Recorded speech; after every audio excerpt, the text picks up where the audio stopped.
제2차 북미 정상회담의 개최 도시가 베트남의 하노이로 최종 확정이 됐습니다. 네, 방금 전 트럼프 대통령이 하노이 개최 사실을 공개했는데요. 자세한 상황 전화 연결해서 알아보도록 하겠습니다. 한지희 기자. 네, 도널드 트럼프 대통령은 방금 전 제2차 북미 정상회담이 베트남 하노이에서 열릴 것이라고 밝혔습니다. 당초 미국은 경호나 의전 등에서 유리한 다낭 개최를 선호한 것으로 알려졌지만 결국 북한 측의 의중을 반영해 하노이로 최종 확정된 것으로 보입니다. 일본 후지뉴스 네트워크도 미국 정부 관계자를 인용해 평양에서의 북미 간 실무자 협의 결과 다음 북미 정상회담의 개최지가 베트남 수도 하노이로 정해졌다고 전했습니다. 후지뉴스 네트워크는 미국 정부가 보안상의 이유로 국제회의 개최 실적이 있는 다낭을 회담 장소로 미뤘지만 북한 측이 자국 대사관이 있는 하노이에서의 개최를 강하게 희망했고 이에 미국 측이 양보했다고 설명했습니다. 평양에서 사흘 동안 북미 정상회담 실무 협상을 하고 돌아온 스티븐 비건 미 국무부 대북정책 특별대표가 조금 전에 외교부를 방문했는데 협상 결과를 공유하기 위해서라고 하죠?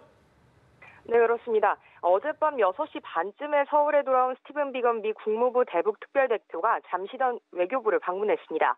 비건 대표는 사흘 동안 평양에 머물면서 김혁철 전 스페인 주재 북한 대사와 2차 북미 정상회담 합의문을 집중적으로 조율했을 것으로 보이는데요. 어젯밤에는 워싱턴 본부의 협상 내용을 공유한 것으로 보이고 오늘은 우리 측 강경화 외교부 장관과 이도훈 한반도 평화교섭 본부장을 차례로 만나 협상 결과를 설명할 예정입니다. 한편 미 국무부의 발표로 실무 협상 내용을 간단하게나마 파악할 수 있을 것으로 보이는데요. 공지문에 따르면 북한과 미국은 2차 북미 정상회담 준비를 위한 실무 협상을 다시 열기로 했습니다. 다만 추가 협상이 언제 열릴지에 대해서는 발표하지 않았는데요. 양측이 조율해야 할 핵심 사안들이 남아있다는 뜻이겠지만 다른 한편으로는 2차 정상회담 준비 작업이 그만큼 속도가 나고 있다는 해석도 가능해 보입니다. 네, 그렇다면 오늘 우리 측 인사와 만나서는 주로 어떤 논의가 나오겠습니까? 네, 외교부는 비건 대표가 강경화 장관과 이도훈 본부장과의 면담 앞부분을 공개하기로 결정했는데요. 그런 만큼 북미 정상회담 중 진척을 잃은 부분에 대해서는 언론에까지 공개할 수 있다는 가능성이 열려 있는 것으로 보입니다. 가장 큰 관심은 북미가 비핵화와 상응 조치를 놓고 얼마나 접점을 찾았을지입니다. 미국은 우라늄 농축시설을 포함한 영변 핵시설의 폐기와 대륙간 탄도미사일 폐기 등을, 그리고 북한은 종전선언, 대북제재 완화 등을 요구했을 것으로 보입니다.